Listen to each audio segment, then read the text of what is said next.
Como reza el artículo 865, el pago es el cumplimiento de la prestación que constituye el objeto de la obligación. La mayor parte de la doctrina especializada entiende que el pago constituye un acto jurídico negocial, ya que supone un hecho humano voluntario lícito, que tiene por fin inmediato extinguir una obligación, destacándose que en realidad constituye un acto jurídico que solo emana de la voluntad del pagador y que no puede resistir el receptor, mientras exista identidad entre la prestación ofrecida y la debida, y de allí su carácter unilateral. El pago en consignación está estipulado en el Código Civil y Comercial en el artículo 904 hasta el artículo 909 y consignación extrajudicial desde el artículo 910 al 913. El 904 dice: los casos en los que procede el pago por consignación son los siguientes. A. El acreedor fue constituido en mora. El acreedor incurre en mora si el deudor le efectúa una oferta de pago de conformidad con el artículo 867 y se rehúsa injustificadamente a recibirlo, artículo 886. Esto podría pasar, por ejemplo, con una aseguradora. El asegurado tiene un accidente, pero no acepta el monto de la póliza, porque cree que debería ser más dinero.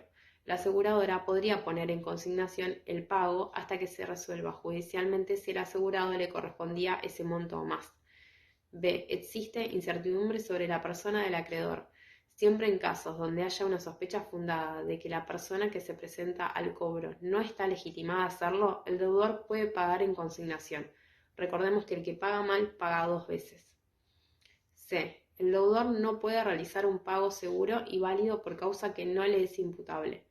En este caso se habilita el pago por consignación cuando hay un tercero interesado.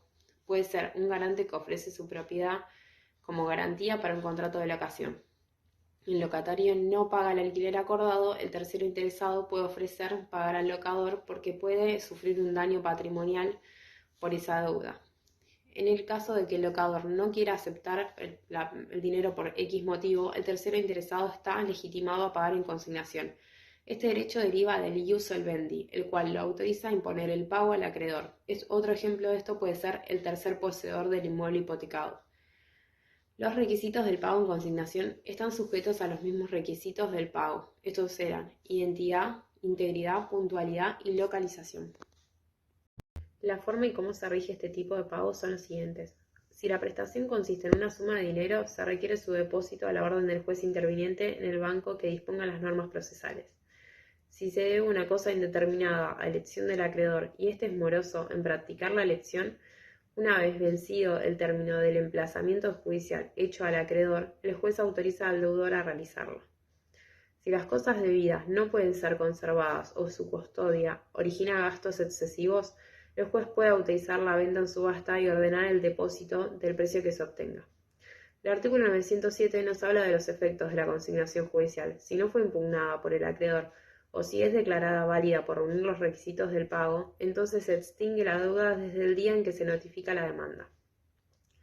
En caso de que llegara a ser defectuosa, el deudor puede subsanar sus defectos y la extinción de la deuda se producirá desde la fecha de notificación de la sentencia que la admite.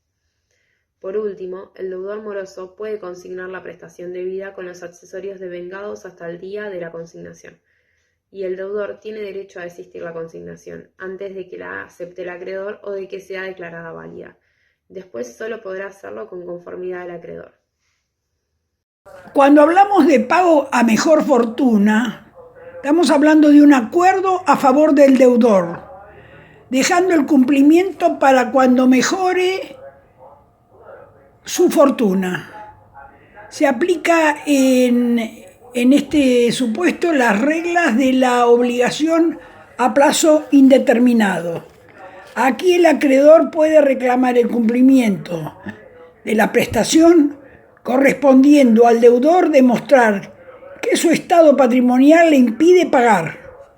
En caso de condena, el juez puede fijar el pago en cuotas. Hola, voy a hablarles del pago con beneficio de competencia. Este supuesto de pago excepcional estaba contemplado en el artículo 799 del Código Civil de Vélez Sarsfield y actualmente se plasmó en el artículo 892 del Código Civil y Comercial de la Nación. Este beneficio del pago está basado en el principio de la humanidad y es un derecho que se otorga a ciertos deudores estrictamente estipulados en el artículo 893 de que paguen lo que puedan según sus circunstancias y hasta que mejoren su fortuna.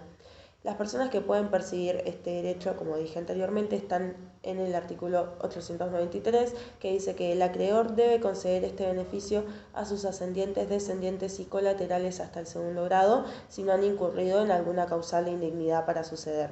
A su cónyuge o conviviente, una vez que se decrete el divorcio, queda fuera el cónyuge de este beneficio, y al donante en cuanto a hacerse cumplir la donación. El pago con beneficio de competencia no puede aplicarse de oficio, por lo que solo procede si ante el reclamo del acreedor el deudor legitimado opone este derecho, lo que significa que el acreedor solo podrá cobrar lo que el deudor buenamente pueda pagar. Y si no se ponen de acuerdo con la suma, será fijado judicialmente. Por último, la parte de la deuda que quede impaga seguirá debiéndose, pero a cobrar únicamente cuando el deudor mejore su fortuna. Yo les voy a hablar sobre la compensación. La compensación se encuentra regulada en el artículo 921 del Código Civil y Comercial. Es un modo de extinción que supone la neutralización de dos obligaciones recíprocas. Por ejemplo, Francisco le debe a Manuel 10.000 pesos por honorarios profesionales, pero a su vez Manuel le debe a Francisco 7.000 por la venta de equipos. Podrán ambos contratantes evitar un doble pago recíproco por el importe total debido, extinguiendo sus mutuas obligaciones mediante el pago de estos 3.000 pesos que se adeudan. Este ejemplo solo es válido si ambas obligaciones comenzaron a coexistir en condiciones de ser exigibles en un mismo momento. De otro modo, la cuenta puede resultar de forma diferente por la incidencia de intereses, entre otras cuestiones. La compensación puede ser legal, convencional, facultativa y judicial. Estas especies se encuentran reguladas en el artículo 922 del Código. Para que la compensación legal funcione, debe cumplir todos los requisitos establecidos en el artículo 923. Y estos son: ambas partes deben ser deudoras de prestaciones de dar, los objetos comprendidos en las prestaciones deben ser homogéneos entre sí, los créditos deben ser exigibles y disponibles libremente sin afectar derechos de terceros. La compensación convencional no se encuentra regulada en el Código, pero se entiende que surge del acuerdo entre acreedores y deudores recíprocos, cuando es imposible la compensación legal. Se basa en el principio de la autonomía de la voluntad, que sí se encuentra regida en el Código en el artículo 1709. La compensación facultativa actúa por la voluntad de una sola de las partes cuando ella renuncia a un requisito para la compensación legal que juega a su favor. Esta se encuentra en el artículo 927 del Código. La compensación judicial se trata del resultado de una compensación de obligaciones recíprocas cuando éstas son arbitradas por un juez. Se encuentra en el artículo 928 del Código. También tenemos obligaciones que no pueden ser compensables, que se encuentran en el artículo 930 del Código, y estas son, por ejemplo, las deudas por alimentos o las obligaciones de hacer o no hacer. Bueno, para empezar con el tema de confusión, podemos empezar diciendo que esta es una manera de extinguir las obligaciones y entonces podemos decir que hay confusión cuando las calidades de acreedor y de deudor se reúnen en una misma persona y en un mismo patrimonio. En este caso entonces la extinción de la obligación a causa de la confusión se vendría a producir por imposibilidad de cumplimiento, ya que de manera lógica una persona no podría exigirse a sí misma la satisfacción de una prestación o el cumplimiento de la misma. ¿Cuáles son entonces los requisitos para que exista confusión? Bueno, como ya dijimos, para que exista confusión tiene que existir una única relación obligatoria entre los mismos sujetos, quedando las calidades de acreedor y de deudor reunidas en una misma persona.